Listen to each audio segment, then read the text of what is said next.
Hey guys, now today is a beautiful Thursday and still I'm in recovery, been a bit more tired, but we're getting closer.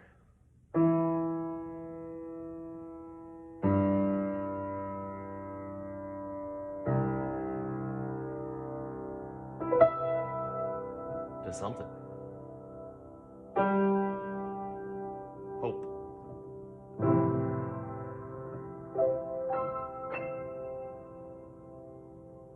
Now today's title, Thaumazein.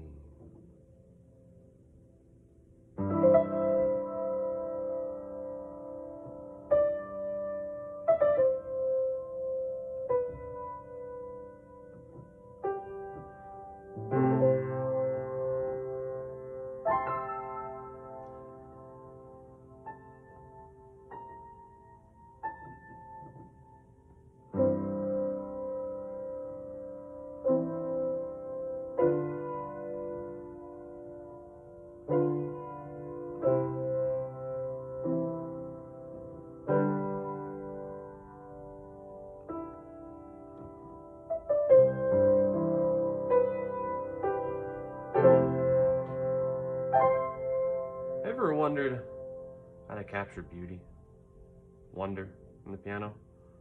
There's many ways to do it.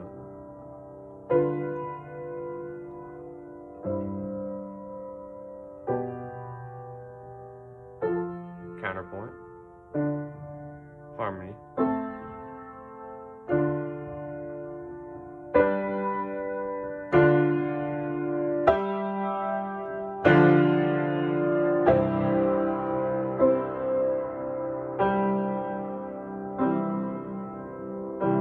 inversion. But what about this?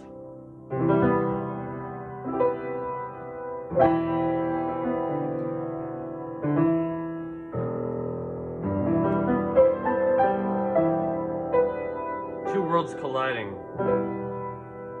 major and minor.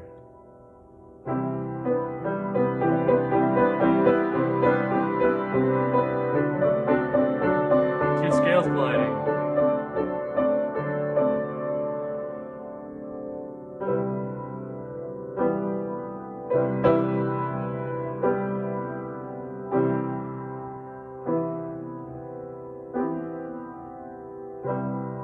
That's the major seventh chord.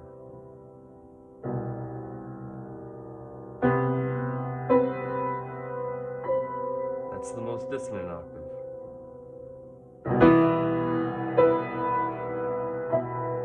Or you could say the most consonant, combined with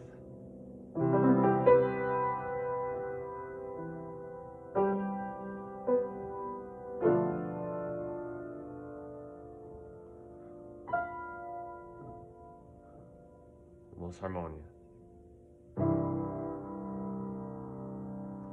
Let's get right into it. Hey guys, how are we? Now, Thaumazein, whatever you want to call it. It's an ancient Greek word meaning wonder or bewilderment. It's like one of those big thinker words that I've grown to really like. To enjoy. It's similar to saudade, meaning just a prolonged sense or profound sense of. It's almost missing something, but not. It's kind of in between. And that's why I love the word. It's something that means everything and nothing at once. But Thaumazein is just something that means everything. It's a word for everything. And there's such beauty in that, where we discuss in the piano two worlds, major and minor, seemingly conflicting, right? Opposites, even contradictory. However, they can live harmoniously together, right? Dissonant intervals, which are that weird sounding one, or consonant, which sound very harmonious, right? Very together. Harmonious in the way of not of music, but of in the world. They put together, right? Yin and yang. And I feel like a lot of things come down to that very idea of two being the same, where you can hold, say, love for someone, but then you can also hate them. Two can coexist, and I think we want to continue with kind of last episode's idea of the universe, cosmology, and where it's taken us through, kind of more philosophical lens here, where the 15th century believers of geocentrism slowly converting to heliocentrism more in the 17th century later on, because of the torch being passed every day and age, because of the truth, and the truth will set you free, as Jesus proclaimed, right? So let's read out of the Psalms, and I want to exclaim something that profounded me, right?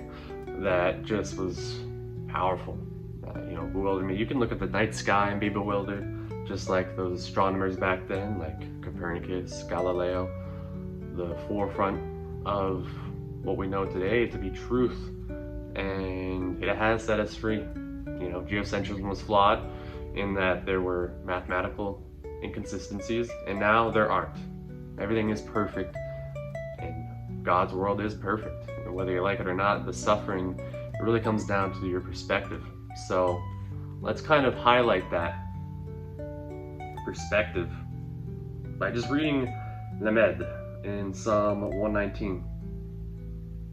If you didn't know, Psalm 119 is built on every Hebrew letter, and he wrote it like King David wrote each one, starting with that letter in Hebrew. So this one is Lamed. And here it is, verse 89 to 96. Forever, O Lord, your word is firmly fixed in the heavens. Your faithfulness endures to all generations. You have established the earth, and it stands fast. By your appointments they stand this day, for all things are your servants. If your law had not been my delight, I would have perished in my affliction. I will never forget your precepts, for by them you have given me life. I am yours. Save me.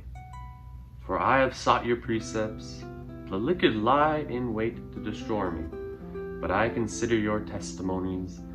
I have seen a limit to all perfection, but your commandment is exceedingly broad. Now, this is the ESV, and I love what the NIV says, where to all perfection I see a limit, but your word holds no bound. Something like that. I'll put that one specifically here, where that was just quite literally the definition of Thaumazein, right? Where I read that, I have seen a limit to all perfection, but your word has no limit, no bound. There is perfection, but beyond that, God is more than just perfect. I mean, there is still a bound to perfection, and that is at 100% capacity, right? 100%, there it is, it's perfect. But God goes above that and takes on, just an infinite amount, right? There is no beginning, there is no end to God. And it takes a lot of faith to believe in that. It's just same with, those geocentrists, those heliocentrists. It took a lot of faith, a lot of vulnerability to find the truth. A journey, that was struck by a lot of turmoil, a lot of prosecution, a lot of torture. It was back in the day, right? So, yeah, just a lot of pain. But, I was wondering about the question, there's a quote from a show that I've been watching that's kind of following what I speak here. It's called Orb on the Movements of the Earth. And they say, one offers coin for bread, one offers tax for rights, and one offers labor for wages, right? But what does one offer for truth? Like, what is the price of truth? And a lot of the show kind of exemplifies conviction as probably being a means to that end. But I believe it to be the price that we give for truth is life. Because Jesus Christ, well, what did he do? He died on the cross. You know, he was the truth. He is God, and he's also human. So he allowed himself to die. He gave his life to free us, of course, not to condemn, but to redeem, but also to exemplify the truth of his word. He didn't have to write anything down. By his action alone, by his actions, many of them, miracles, he performed what we know now to be the truth. It's not merely faith or merely belief, but as a summary of all of those, as a collective, they come together as the truth. Whether that's, you can see that through the cosmos, through science, through philosophy, they all intertwine to make the fabric of life that we know of to be Christianity, following Christ. Christos, right? That's where it comes from, Christianity, following Christ. And because of that, we know the truth, and we have been set free. So that's where I want to kind of leave off, where I could talk forever about Psalm 119. It's a very beautiful, very poetic part of the Bible. And, you know, we'll definitely dive into some of the more life lessons that come from like Ecclesiastes, Job, Proverbs, you know, the wisdom books back in the Old Testament. So hope you continue with the journey, and here's to tomorrow. Bye-bye, guys.